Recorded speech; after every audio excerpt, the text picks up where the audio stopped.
Well, hello there, and welcome to day 26 of A Film a Day with me, Jordan Woodley. And today I am stepping into the classic musical with Singing in the Rain. So I think it's best to illustrate my relationships with musicals in terms of, why I felt this was a good time to venture into that field. I actually did. It's funny thinking about it because I did actually start doing musicals as a kid on stage. But my experience of musicals, especially television ones, is practically negligent. As in, I, of course, saw Disney musicals, there's the occasional classic, but when it comes to like the Gene Kelly musicals or the Fred and Ginger or anything that's sort of the 1930s, 40s, 50s, 60s, it's just a completely barren field for me. My partner, my fiance Helen, would say, is on the contrary rather experienced in musicals. She's often said that musicals would be her mastermind subject, and has quite the extensive collection of classic musicals. And so one of the things that I promised her was that I would start to, experience the musical, really try to sort of delve in head first. I have a complicated relationship with them. That's the thing. I knew beforehand, but it has been brought into sharp focus that there are definitely musical stylings that I like, and eras that I like, and ones that I do not. I have known for a long time that the musical that I would put there on the one end of the scale would be Moulin Rouge. I love Moulin Rouge. That might be because I'm a big fan of Baz Luhrmann, and I love the sort of eccentric, balletic style that he puts into his cinematography. The cast is amazing, but musically, I really like the way he sort of experiments with songs, and he takes the jukebox musical and uses it to construct different narratives and different ways of exploring songs and characters through songs and meta texts, and it all just appears, it's a big jumble of things that are very much appealing to me. On the other end of the scale, the musical that I can say quite vehemently I never want to see again, and it's the one I like the least, is On the Town.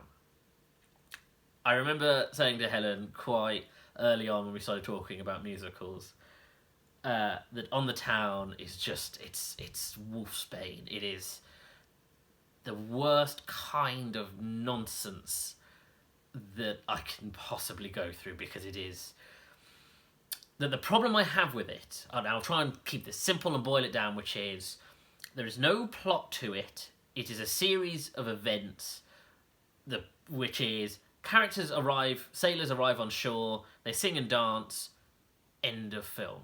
There's no real plot, there's no real narrative drive. You don't really know them as characters. They are simply there to demonstrate a range of dance and songs and, really sort of demonstrate the choreography and the ability of the actors. And there's nothing inherently wrong with that, and there's nothing broken in the film. Objectively, there isn't.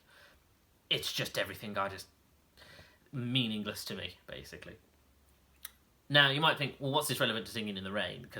But it's very much me going, okay, let's place Singing in the Rain in this scale to see where I'm at with it. And I'm happy to say, and relieved to say, I did enjoy it. Gene Kelly has a real charisma to him, and the thing that, of course, would appeal to me is possibly in contrast to what I said a few days ago about Mank, which is I like the self-reflexive nature of the film. The fact that it is a film examining the earliest inception of the talking picture, and sort of the movie musical, how it was birthed. Interestingly enough, Singing in the Rain came out in 1952 and is set in roughly around 1927, because of course they reference the jazz singer, which did come out in 1927. Which means, as far as I'm aware, and this is entirely from my perspective, so I could easily be disproven, it is the earliest example that I've currently come across of the 30-year cycle, insofar as, this is... The 30-year cycle was something I was much more aware of from things like in the 80s, when they used to have films like, Back to the Future and Grease, and, we have now with things like Stranger Things, that real sense of course, it comes from the fact that people who were young and really their tastes were shaped at a certain age, and now would then be at the age, say they're in their teens into their 20s, they're now in their 40s to 50s, and they're the people who are controlling the narratives, and obviously, they're the top writers and producers, and of course, they want narratives about things that appeal to their youth. And Singing in the Rain, I really am starting to think that is definitely in that category, because it really pays homage to the transition from the silent film to the talkie, and the fact that the film opens with quite a muted palette, not so far as it's like it goes from black and white to colour, but it's, much more, it's just slightly darker, slightly more sort of, even though it opens at a premiere, there's something about just the stock that feels slightly greyer, and that continues until you reach the end of the first act, when of course you have all this colour and light and and of course we see the montage as the talkies come in, and you've got all of these different people singing different sections of songs and dance sequences, and it really is sort of an acknowledgement of sort of how wondrous the the Technicolor experience was. There is something that I immediately took against, and it's starting to sort of...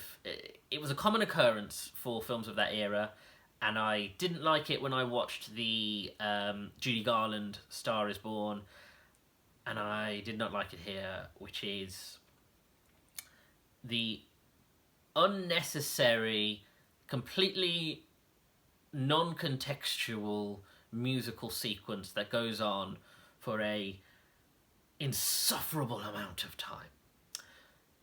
I completely recognise that, musicals of this era were very much about... They came from a theatrical tradition, and they were very much about demonstrating the ability of the performers, very much like On the Town. The camera was simply, trying to focus and explore the full abilities of these performers who can do, uncut dance sequences, that were elaborate and complicated, and it demonstrated how something that you would see in the theatre could be shown, on the screen and be just as good. And I completely respect that. However, Singing in the Rain has a 14-minute song and dance sequence that transitions, and I broke it down into 4 sections, where it goes from him singing and dancing to him and Deborah Reynolds, who of course plays his love interest in the film, singing together.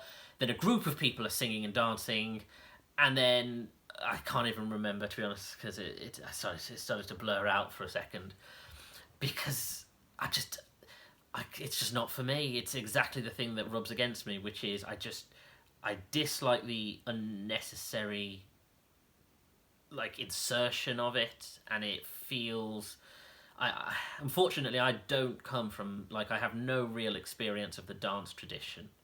I don't... I know as much as a layman would know, but it doesn't really mean a great deal to me emotionally, and so I just find them long and hard to sit through, and this definitely was the case of that. And then the fact that the film remarkably ends so quickly. I was astonished about how we get to the climax and it just ends, and there's nothing wrong with that, but the fact that the resolution comes so quickly and so just like, yes, this is a solution and solved. I was actually quite impressed by that. I was also thinking the other thing is the thing about and this is definitely a 2020 perspective on a 1950s film. So this, isn't supposed to be some great critique on it. But having come from Ma Rainey's Black Bottom to this, I have a greater appreciation of the role of the diva. And the fact that I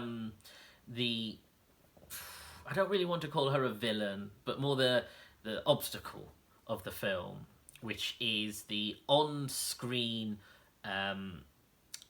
love interest. It's not really a love interest, but it's another actress who's partnered with Gene Kelly, and they're kind of seen as this on-screen and off-screen romance, when in fact they are just professionals.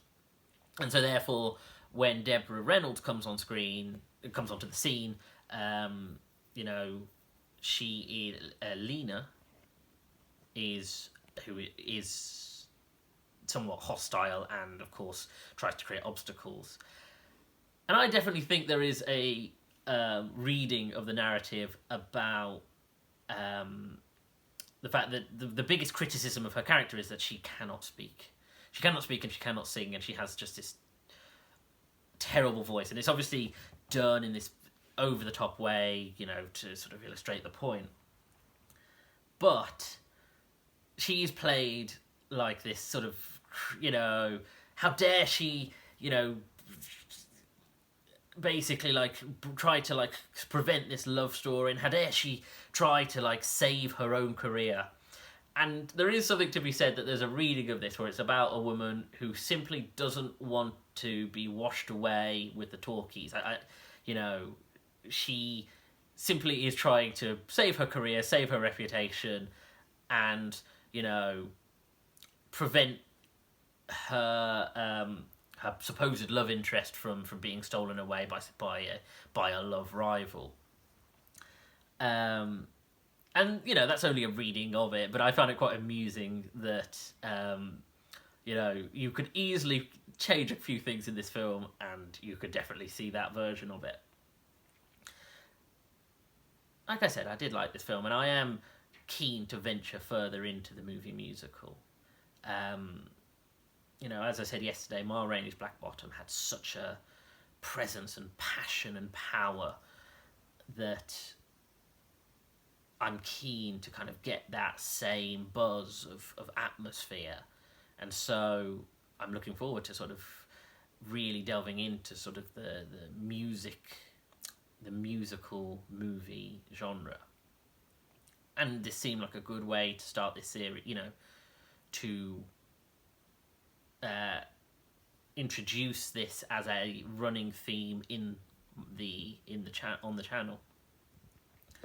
But I will take a break from movie musicals and do something else, for the next couple of days, and maybe do another one next week. Anyway, thanks for joining me. I'll see you again tomorrow. Take care.